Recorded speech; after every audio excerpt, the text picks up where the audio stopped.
Imagine being targeted by those sworn to protect and serve simply because of your race. This shocking abuse of power took place when three police officers crossed the line, harassing a U.S. Army major in broad daylight. The officers, who were supposed to uphold the law, instead let their prejudice take control, launching an unprovoked attack that left the military officer in shock and disbelief. The story didn't end with the incident, though. It set off a chain reaction, with the officers now facing serious consequences. But what led to their firing? What happened in those critical moments? And how did the truth come to light? Stay tuned to uncover the full story of this jaw-dropping case of misconduct. It all started on a routine day for Army Major John Miller. He had just finished a meeting at a local military base and was heading home when he was pulled over by the three officers. At first, it seemed like any other traffic stop. But the officers' behavior quickly escalated.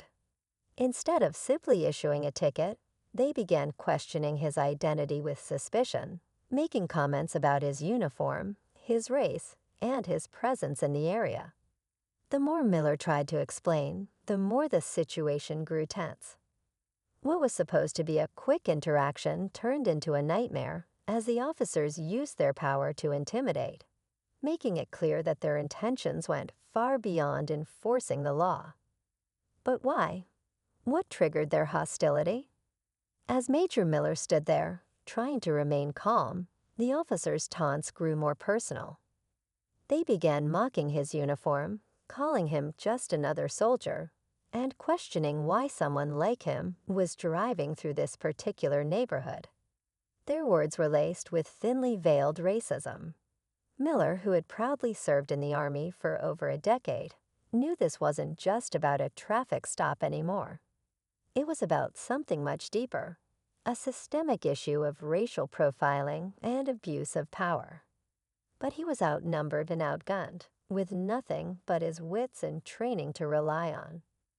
Meanwhile, nearby, an anonymous bystander began recording the incident on their phone, capturing the mounting tension. The officers, now realizing they were being filmed, started to behave more aggressively, even threatening to arrest Miller without cause. It wasn't long before the footage spread, quickly gaining attention.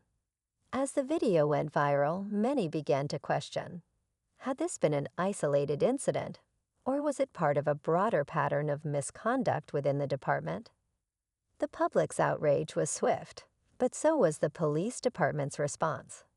Little did anyone know, this was just the tip of the iceberg. As the video of the altercation continued to circulate, the pressure on the police department intensified. Social media buzzed with outrage, and protests began to form outside local precincts. People demanded justice, not just for Major Miller, but for all victims of racial profiling and police brutality. The mayor, sensing the growing unrest, called for an immediate investigation. Behind closed doors, however, some in the department weren't as eager to take swift action. Rumors began to swirl about the officers involved, whispers of past incidents that had been swept under the rug. But the public had had enough. The pressure was mounting, and it wasn't just the officers who were feeling the heat. Major Miller's life was turned upside down. Despite his military rank, he had become the face of this battle, a symbol of the larger fight against systemic racism within law enforcement. His phone rang nonstop, with reporters, activists, and even politicians all seeking answers. Still, Miller remained calm, determined to see this through. But he knew this would cost him more than just his reputation. The officers, too, were under siege, and cracks were starting to show. In private, one of them began to worry that they might not make it out of this situation unscathed. Their loyalty to each other was being tested. The investigation into their actions was growing, and with it, the stakes. Then a key piece of evidence came to light. Something even more damning than the viral video. It wasn't just the officers' words that were being questioned, but their very motivations. Was this an isolated act of racism? Or was there a deeper conspiracy within the department? And as the story reached its boiling point, no one could predict who would come out unscathed, or whether anyone would. Just as the investigation seemed to be closing in on the officers, a shocking twist unfolded. An anonymous source came forward with explosive new information. The three officers involved in the incident weren't working alone. In fact, they were part of an underground network within the police department, a group that had been quietly targeting and intimidating people of color for months, if not years. This revelation sent shockwaves through the community, shattering any illusion that this was a single, isolated incident. The network, which had used its power to cover up previous misconduct, now found itself exposed to the public eye. Major Miller, still reeling from the original encounter, was thrust into the middle of this new nightmare. His role in the viral video made him a symbol, but now he was caught in a much larger web, one that stretched far beyond a simple case of racial profiling.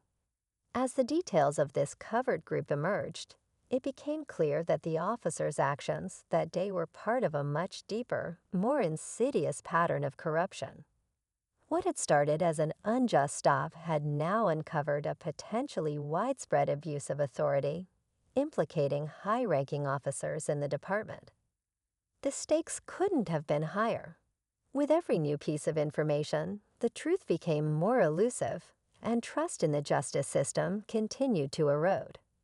Miller found himself questioning everything he knew about the department he had once served with pride. Was this a systemic issue that could be rooted out, or was the corruption too ingrained, too deep to dismantle? As the walls closed in on the officers and their allies, the real battle was just beginning. Would Miller's fight for justice cost him everything, or could he expose the full extent of this corrupt network before it was too late? The investigation reached its boiling point. Major Miller, having cooperated with authorities and shared every piece of evidence he could, was finally given the chance to testify in front of a grand jury. The officers involved in the traffic stop were facing serious charges: abuse of power, racial discrimination, and misconduct. But just when it seemed like justice would prevail, a final twist emerged that no one saw coming. As Miller took the stand, his lawyer received an unexpected phone call. The anonymous tip that had exposed the underground network had led to a startling discovery. One of the officers involved wasn't just part of the corrupt group. He was secretly working as an informant for an outside criminal organization. This revelation turned the case upside down. The officer, who had been assumed to be a villain in the story, was actually feeding intelligence to a dangerous group with far-reaching connections. The network within the police department was, in fact, much more dangerous and widespread than anyone had imagined. But as the details of this criminal syndicate unraveled, it became clear that the corruption didn't stop there.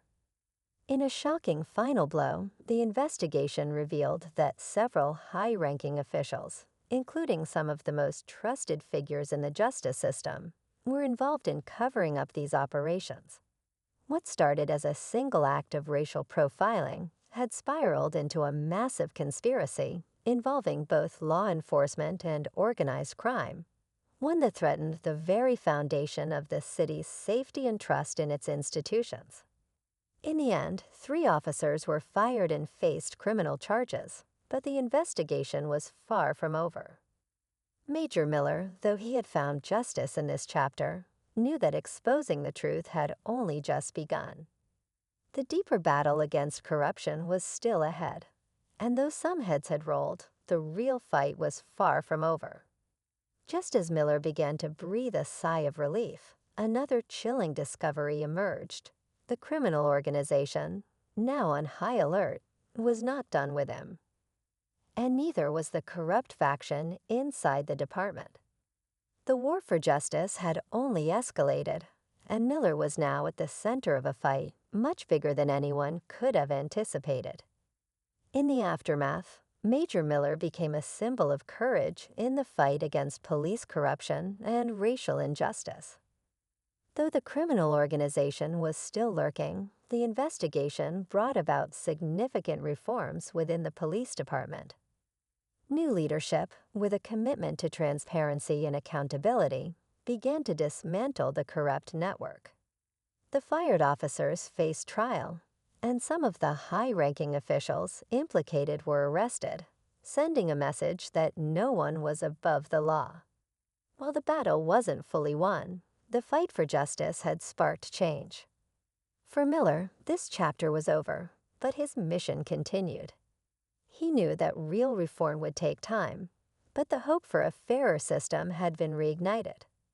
The story of one man's courage had uncovered a much larger truth, and that truth would never be forgotten.